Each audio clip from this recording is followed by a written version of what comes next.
शुक्लाम्बरधरम् विष्णुम् शशिवर्णम् चतुर्भुजम् प्रसन्नवदनम् ध्यायेत् सर्वविघ्नोपशान्तये व्यासम् वसिष्ठनप्तारम् शक्तेः पौत्रमकल्मषम् पराशरात्मजम् वन्दे शुकतातम् तपोनिधिम् व्यासाय विष्णुरूपाय व्यासरूपाय विष्णवे नमो वै ब्रह्मनिधये वासिष्ठाय नमो नमः अविकाराय शुद्धाय नित्याय परमात्मने सदैकरूपरूपाय विष्णवे सर्वजिष्णवे यस्य स्मरणमात्रेण जन्म संसारबन्धनात् विमुच्यते नमस्तस्मै विष्णवे प्रभविष्णवे ॐ नमो विष्णवे प्रभविष्णवे श्रीवैशम्पायन उवाच श्रुत्वा धर्मानशेषेण पावनानि च सर्वशः युधिष्ठिरः शान्तनवम् पुनरेवाभ्यभाषत युधिष्ठिर उवाच किमेकम् दैवतम् लोके किम् वाप्येकम् परायणम् स्तुवन्तः कङ्कमर्चन्तः प्राप्नुयुर्मानवा शुभम्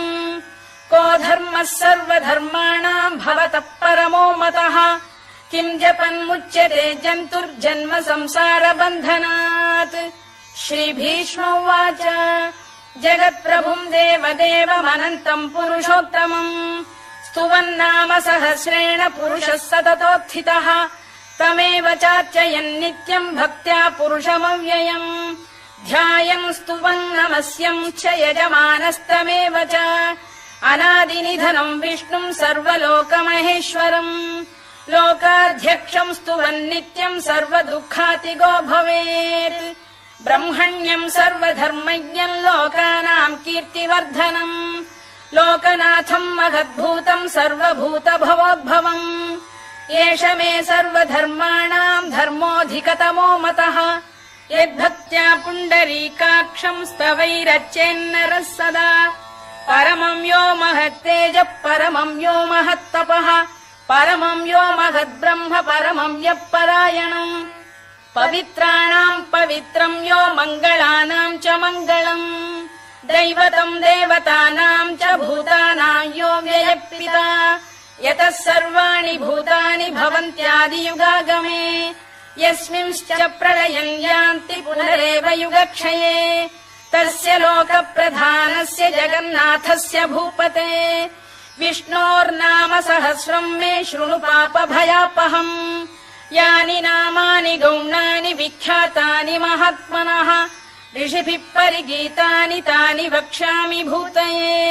ऋषिर्नाम्नाम् सहस्रस्य वेदव्यासो महामुनिः छन्दोऽनुष्टुप् तथा देवो भगवान् देवकीसुतः अमृतांशुद्भवो बीजम् शक्तिर्देवकी नन्दनः त्रिसामाहृदयम् तस्य शान्त्यर्थे विनियुज्यते विष्णुम् जिष्णुम् महाविष्णुम् प्रभविष्णुम् महेश्वरम् अनेकरूपदैत्यान्तम् नमामि पुरुषोत्तमम् अस्य श्रीविष्णोर्दिव्यसहस्रनामस्तोत्रमहामन्त्रस्य श्रीवेदव्यासो भगवान् ऋषिः अनुष्टुप्छन्दः श्रीमहाविष्णुः परमात्मा श्रीमन्नारायणो देवता अमृतांशुद्भवो भानुरिति बीजम् देवकी नन्दन श्रेष्ठेति शक्तिः उद्भवः क्षोभणो देव इति परमो मन्त्रः शङ्खबृन्नन्दकी चक्रीति कीलकम् शार्ङ्गधन्वा गदाधर इत्यस्त्रम् रथाङ्गपाणिरक्षोभ्य इति नेत्रम् त्रिसामासामगः सामेति कवचम् आनन्दम् परब्रह्मेति योनिः ऋतुः सुदर्शनकाल इति दिग्बन्धः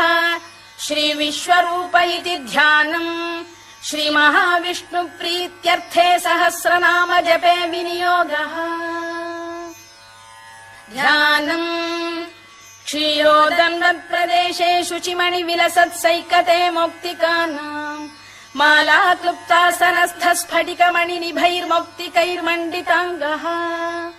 शुभ्रैरभ्रैरदभ्रैरुपरि विरचितैर्मुक्तपीयूषवर्षैः आनन्दीन पुनीयादरि नलिन गदा शङ्खपाणिर्मुकुन्दः भूः पादौ यस्य नाभिर्वियदसुरनिलश्चन्द्रसूर्यौ च नेत्रे कर्णावाशा शिरोद्यौर्मुखमपि दहनो यस्य वास्तेयमब्धिः अन्तस्थम् यस्य विश्वम् सुरनरखगो भोगि गन्धर्व दैत्यैः चित्रम् रम्यते तम् त्रिभुवन वपुषम् विष्णुमीशम् नमामि। ॐ नमो भगवते वासुदेवाय। शान्ताकारम् भुजगशयनम् पद्मनाभम् सुरेशम् विश्वाधारम् गगनसदृशम् मेघवर्णम् शुभाङ्गम् लक्ष्मीकान्तम् कमलनयनम् योगिहृद्ध्यानगम्यम् वन्दे विष्णुम् भवभयहरम् सर्वलोकैकनाथम् मेघश्यामम् पीतकौशेयवासम् श्रीवत्साङ्कम् कौस्तुभोद्भासिताङ्गम् पुण्योपेतम् पुण्डरीकायताक्षम् विष्णुम् वन्दे सर्वलोकैकनाथम् नमः समस्तभूतानामादिभूताय भूभृते अनेकरूपरूपाय विष्णवे प्रभविष्णवे सशङ्खचक्रम् सकिरीटकुण्डलम् सपीतवस्त्रम् सरसीरुहेक्षणम् सहारवक्षस्थलशोभिकौस्तुभम् नमामि विष्णुम् शिरसा चतुर्भुजम् छायायाम् पारिजातस्य हेमसिंहासनोपरि आसीनमम्बुदश्याममायताक्षमलङ्कृतम् चन्द्राननम् चतुर्बाहुम् श्रीवत्साङ्कितवक्षसम् रुक्मिणी सत्यभामाभ्याम् सहितम् कृष्णमाश्रये।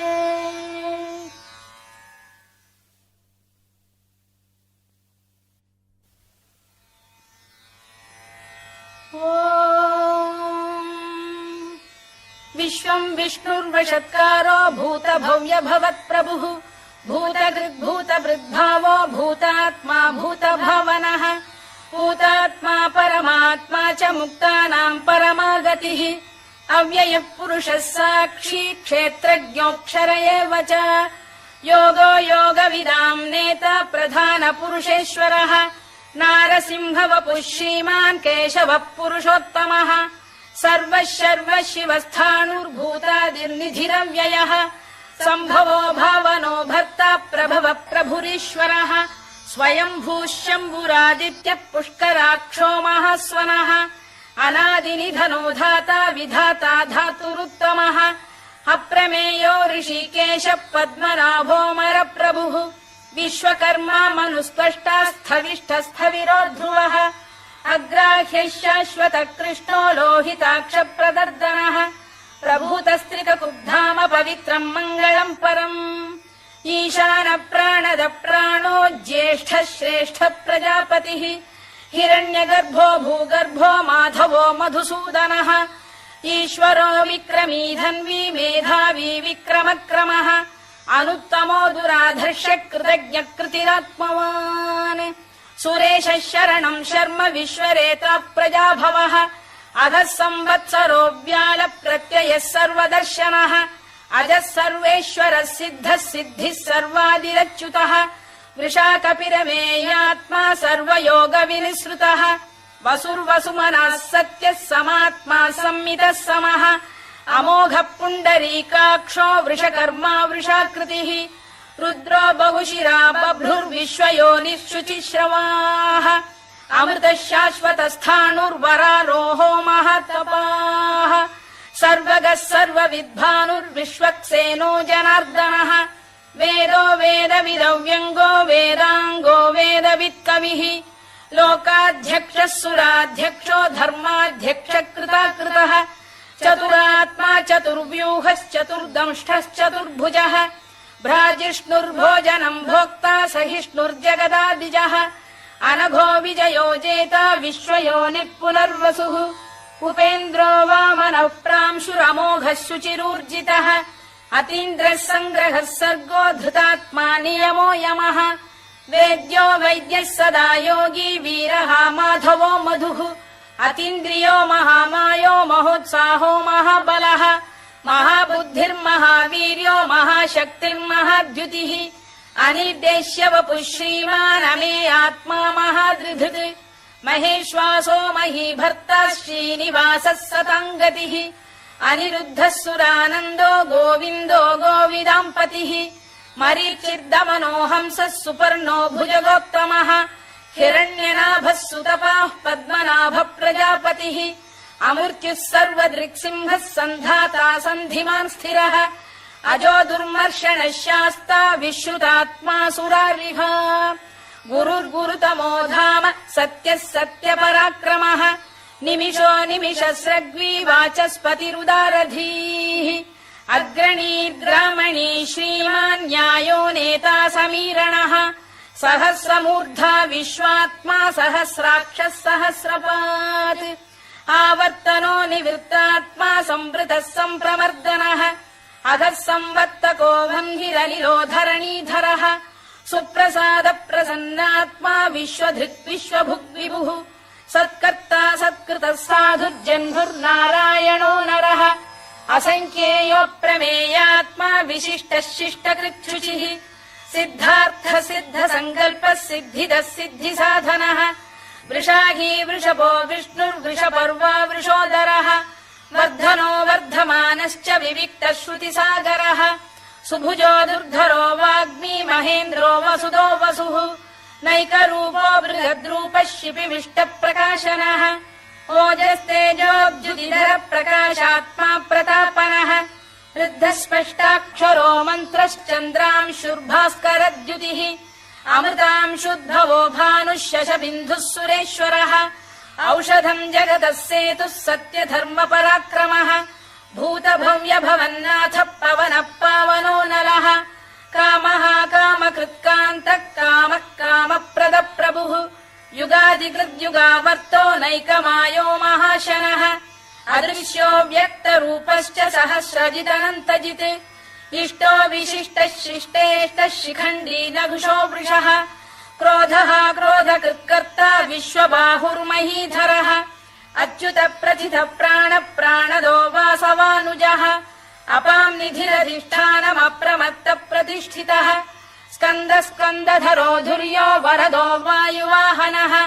वासुदेवो बृहद्भानुरादिदेवः पुरन्दरः अशोकस्तारणस्तारः शूरः शौरिर्जनेश्वरः अनुकूलः शतावर्तः पद्मी पद्मनिभेक्षणः पद्मनाभोरविन्दाक्षः पद्मगर्भः शरीरभृत् महर्धिर्वृद्धो वृद्धात्मा महाक्षो गरुडध्वजः अतुलः शरभो भीमः समयज्ञो हविर्हरिः सर्वलक्षणलक्षण्यो लक्ष्मीवान् समितिञ्जयः विक्षरो रोहितो मार्गो हेतुर्दामोदरः सहः महीधरो महाभागो वेगवानमिताशनः उद्भवः क्षोभणो देवः श्रीगर्भः परमेश्वरः करणम् कारणम् कर्ता विकर्ता गहनो गुहः व्यवसायो व्यवस्थानः संस्थानस्थानदो ध्रुवः परधिः परमस्पष्टस्तुष्टः पुष्टः शुभेक्षणः रामो विरामो विरतो मार्गो नेयो नयोनयः वीरः शक्तिमताम् श्रेष्ठो धर्मो धर्मविदुत्तमः वैकुण्ठः पुरुष प्राण प्राणद प्रणव पृतुः हिरण्यगर्भः शत्रुघ्नो व्याप्तो वायुरधोक्षजः ऋतुः सुदर्शनकालः परमेष्ठी परिग्रहः उग्रः संवत्सरो दक्षो विश्रामो विश्वदक्षिणः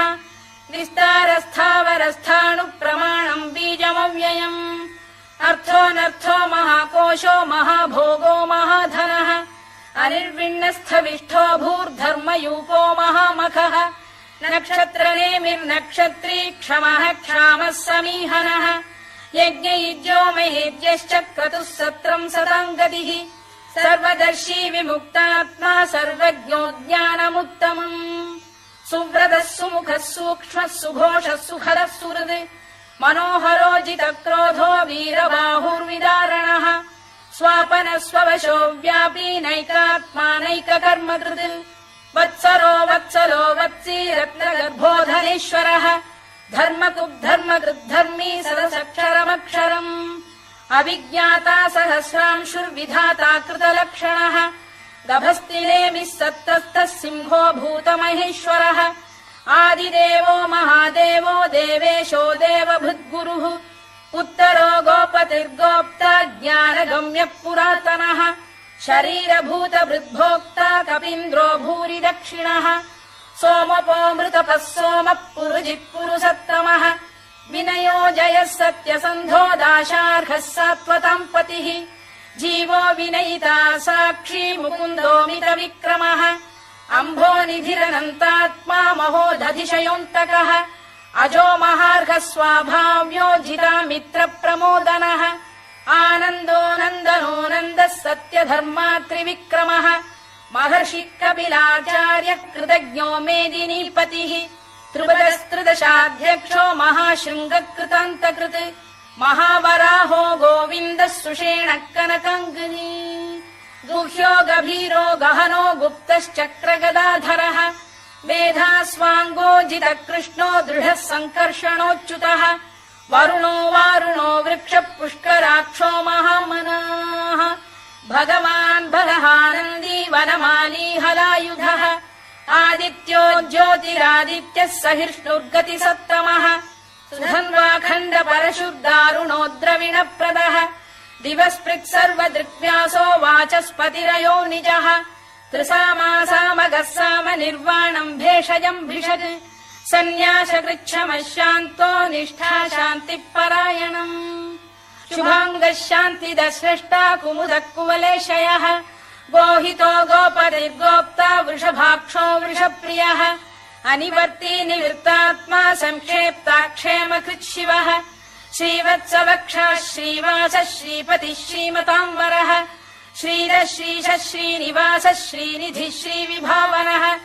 श्रीधर श्रीकर श्रेयः श्रीमान् लोकत्रयाश्रयः स्वक्षस्वङ्गः शतानन्दो नन्दिर्ज्योतिर्गणेश्वरः विजितात्मा विधेयात्मा सत्कीर्तिश्छिन्न संशयः उदीर्णः सर्वतश्चक्षुरनीशः शाश्वतः स्थिरः भूषयो भूषणो भूतिर्विशोकः शोकनाशनः अर्चिष्मानर्चितः कुम्भो विशुद्धात्मा विशोधनः अनिरुद्धो प्रतिरथ प्रद्युम्नोमित विक्रमः कालनेमिनिः वीरः शौरिः शूरजनेश्वरः त्रिलोकात्मा त्रिलोकेशः केशवः केशिहा हरिः कामदेवः कामपालः कामी कान्तकृतागमः अनिर्देश्य वपुर्विष्णुर्वीरोऽनन्तो धनञ्जयः ब्रह्मण्यो ब्रह्मकृद्ब्रह्मा ब्रह्म ब्रह्मविवर्धनः ब्रह्मविब्राह्मणो ब्रह्मी ब्रह्मज्ञो ब्राह्मणप्रियः महाक्रमो महाकर्मा महातेजा महोरगः महाक्रतुर्महायज्वा महायज्ञो महाहविः स्तव्यस्तव प्रियस्तोत्रम् स्तुतिस्तोतारणप्रियः पूर्णः पूरयिता पुण्यः पुण्यकीर्तिरनामयः मनोजवस्तीर्थकरो वसुरेता वसुप्रदः वसुप्रदो वासुदेवो वसुर्वसुमनाहविः सद्गतिः सत्कृतिः सत्ता सद्भूतिः सत्परायणः शूरसेनो यदुश्रेष्ठः सन्निवासः सुयामुनः भूतावासो वासुदेवः सर्वासु निलयो नलः दर्पः दर्पदो दृप्तो दुर्धरोऽथा पराजितः विश्वमूर्तिर्महामूर्तिर्दीप्तमूर्तिरमूर्तिमान् अनेकमूर्तिरव्यक्तः शतमूर्तिः शताननः एकोनैकः स वक् किम् यत्तत्पदमनुत्तमम् लोकबन्धुर्लोकनाथो माधवो भक्तवत्सलः सुवर्णवर्णो हेमाङ्गो वराङ्गश्चन्दनाङ्गदी वीरः विषमः शून्यो घृता क्षीरचरश्चलः अमानी मानदो मान्यो लोकस्वामी त्रिलोकधृत् सुमेधा मेधजो धन्यः सत्यमेधाधराधरः तेजो वृषोद्युतिधरः सर्वशस्त्रभृताम्बरः प्रग्रहो निग्रहो व्यग्रो नैकशृङ्गो गदाग्रजः चतुर्मूर्तिश्चतुर्बाहुश्चतुर्व्यूहश्चतुर्गतिः चतुरात्मा चतुर्भावश्चतुर्वेदविदेकपात् समावर्तो निवृत्तात्मा दुर्जयो दुरधिक्रमः दुर्लभो दुर्गमो दुर्गो दुरावासो दुरारिः शुभाङ्गो लोकसारङ्गः सुतन्तुस्तन्तुवर्धनः इन्द्रकर्मा महाकर्मा कृतकर्मा कृतागमः उद्भवः सुन्दरः सुन्दो रत्ननाभः सुलोचनः अर्को वाजसनः शृङ्गी जयन्तः सर्वविजयी सुवर्णबिन्दुरक्षोभ्यः सर्ववागीश्वरेश्वरः महाह्रदो महागर्तो महाभूतो महानिधिः कुमुद कुन्दर कुन्द पर्जन्यः पावनो निलः अमृताशोऽमृतवपुः सर्वज्ञः सर्वतोमुखः सुलभः सुव्रतः सिद्धः शत्रुजिच्छत्रुतापनः न्यग्रोधोदुम्बरोश्चतश्चाणूरान्ध्रैषूदनः सहस्रार्चिः सप्तजिह्वः सप्तैधाः सप्तवाहनः अमूर्तिरनघोचिन्त्यो भयकृद्भयनाशनः अणुबृहत्कृशस्थूलो गुणभिर्निर्गुणो महान् अधृतस्वधृतस्वास्य प्राग्वंशो वंशवर्धनः भारभृत्कथितो योगी योगीशः सर्वकामदः आश्रमश्रमणः क्षामः सुपर्णो वायुवाहनः धनुर्धरो धनुर्वेदो दण्डो दमयिता दमः अपराजितः सर्वसहो नियन्ता नियमो यमः सत्त्ववान् सात्विकः सत्यः सत्यधर्मपरायणः अभिप्रायप्रियार्होः प्रियकृत्प्रीतिवर्धनः विहाय सगतिर्ज्योतिः सुरुचिर्कुतभुक् विभुः रविर्विरोचनः सूर्यः सवितारविलोचनः अनन्तो हुतभुग्भोक्ता सुखदो नैकजोऽग्रजः अनिर्विण्णः सदामर्षी लोकाधिष्ठानमद्भुतः सनात्सनातनतमः कपिलः कपिरव्ययः स्वस्तिदः स्वस्तिकृत् स्वस्ति स्वस्ति भुक् स्वस्ति दक्षिणः अरौद्रः कुण्डली चक्री विक्रम्यूर्जितशासनः शब्दातिकः शब्दसः शिशिरः शर्वरीकरः अक्रूरपेशलो दक्षो दक्षिणः क्षमिणाम्बरः विद्वत्तमो वीतभयः पुण्यश्रवणकीर्तनः उत्तारणो दुष्कृतिः पुण्यो दुःस्वप्ननाशनः वीरः रक्षणः सन्तो जीवनः पर्यवस्थितः अनन्तरूपोऽनन्तः श्रीर्जितमन्युर्भयापहः चतुरश्रो गभीरात्मा विदिशो व्यादिशो दिशः अनाधिर्भूर्भुवो लक्ष्मी सुवीरो रुचिराङ्गदः जननो जनजन्मादिर्भीमो भीमपराक्रमः आधारनिलयो धाता पुष्पहास प्रजागरः ऊर्ध्वगः सत्पथाचार प्राणद प्रणवप्रणः प्रमाणम् प्राणनिलय प्राणभृत्प्राणजीवनः तत्त्वम् तत्त्वविदेकात्मा जन्म मृत्युजरातिगः भूर्भुवः स्वस्तरुस्तारः सविता प्रपितामहः यज्ञो यज्ञपतिर्यज्वा यज्ञाङ्गो यज्ञवाहनः यज्ञभृद्यज्ञकृद्यज्ञी यज्ञभुग्यज्ञसाधनः यज्ञान्तकृद्यज्ञगुह्यमन्नमन्नाद एव च आत्मयोनिः स्वयम् जातो वैखानः सामगायनः देवकीनन्दनः स्रष्टा क्षितीशः पापनाशनः शङ्खबृन्नन्दकी चक्री शार्ङ्गधन्वा गदाधरः तथाङ्गपाणिरक्षोभ्यः सर्वप्रहरणायुधः सर्वप्रहरणायुधवोन्नम इति वनमाली गरीशाङ्गी शङ्खी चक्री च नन्दकी श्रीमान्नारायणो विष्णुर्वासुदेवोऽभिरक्षतु वनमाली गरीशाङ्गी शङ्खी चक्री च नन्दकी श्रीमान्नारायणो विष्णुर्वासुदेवोऽभिरक्षतु वनमाली गरीशाङ्गी शङ्खी चक्री च नन्दकी श्रीमान्नारायणो विष्णुर्वासुदेवोऽभिरक्षतु इतीदम् कीर्तनीयस्य केशवस्य महात्मनः नाम्नाम् सहस्रम् दिव्यानामशेषेण प्रकीर्तितम् य इदम् शृणुयान् नित्यम् यश्चापि परिकीर्तयेत् नाशुभम् प्राप्नुयात् किञ्चित् सोमुत्रेह च मानवः वेदान्तको ब्राह्मणः स्यात् क्षत्रियो विजयी भवेत् वैश्यो धनसमृद्धः स्यात् क्षूद्रः सुखमवाप्नुयात् धर्मार्थी प्राप्नुयात् धर्ममर्थार्थी चार्थमाप्नुयात् कामानवाप्नुयात् कामी प्रजार्थी चाप्नुयात् प्रजाम् भक्तिमान् यः सदोत्थाय शुचिस्तद्गतमानसः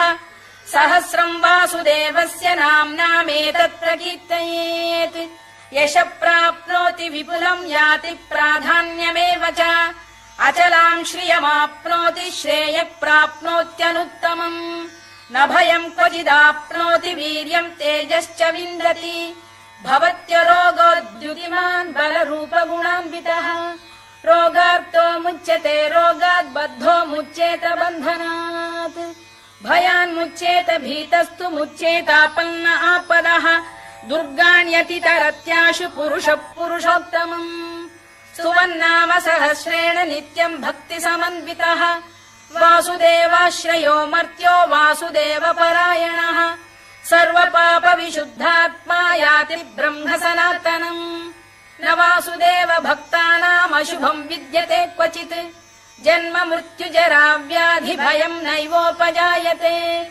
इमं स्तवमधीयान श्रद्धा भक्ति समन्वितः युज्येतात्मसुखक्षान्ति श्रीधृति स्मृति कीर्तिभिः न क्रोधो न च मात्सर्यम् न लोभो न शुभा मतिः भवन्ति कृतपुण्यानाम् भक्तानाम् पुरुषोत्तमे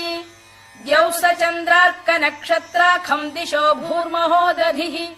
वासुदेवस्य वीर्येण विधृतानि महात्मनः ससुरासुरगन्धर्वम् स यक्षोरगराक्षसम्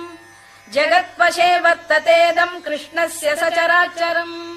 इन्द्रियाणि मनो बुद्धिः सत्त्वम् तेजो बलम् धृतिः वासुदेवात्मकान्याहुः क्षेत्रम् क्षेत्रज्ञ एव च सर्वागमानामाचार प्रथमम् परिकल्पते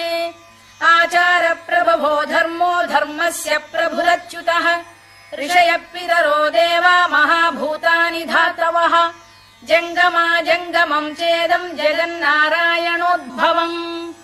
योगो ज्ञानम् तथा साङ्ख्यम् विद्या शिल्पादिकर्म च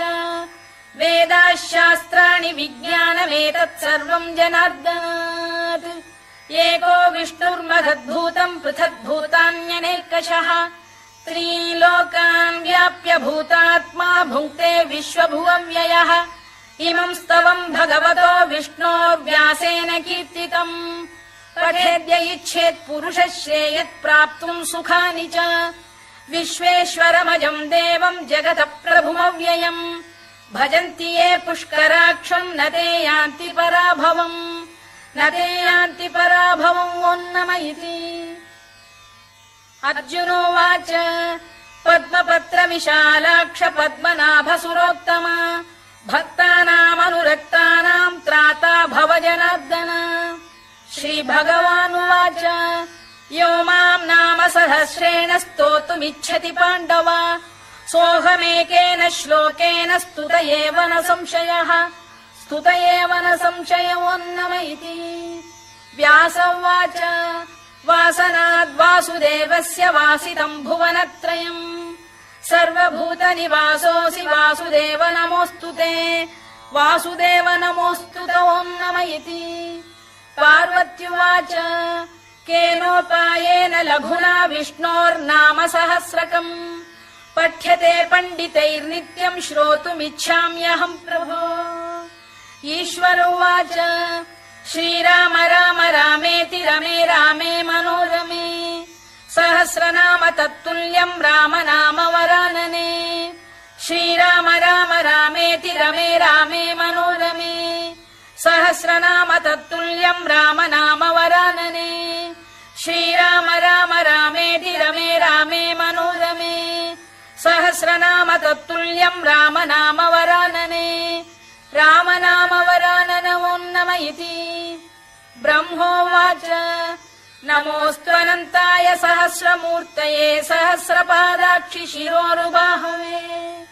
सहस्रनाम्ने पुरुषाय शाश्वते सहस्रकोटियुगधारिणे नमः सहस्रकोटियुगधारिणे नम ओन्नम इति सञ्जय उवाच यत्र योगेश्वर कृष्णो यत्र पार्थो धनुर्धरः तत्र श्रीर्विजयो भूतिर्ध्रुवानीतिर्मतिर्मम श्रीभगवानुवाच अनन्याश्चिन्तयन्तो मां ये जनाः पर्युपासते तेषाम् नित्याभियुक्तानां योगक्षेमम् वहाम्यहम् परित्राणाय साधूनां विनाशाय च दुष्कृताम् धर्म संस्थापनार्थाय सम्भवामि युगे युगे आर्ता विषण्णाः शिथिलाश्च भीता घोरेषु च व्याधिषु वर्तमानाः संकीर्त्य नारायण शब्दमात्रम् विमुक्त दुःखाः सुखिनो भवन्तु कायेन वाचा मनसेन्द्रियैर्वा बुद्ध्यात्मना वा प्रकृते स्वभावात् करोमि यद्यत् सकलम् परस्मै नारायणायेति समर्पयामि।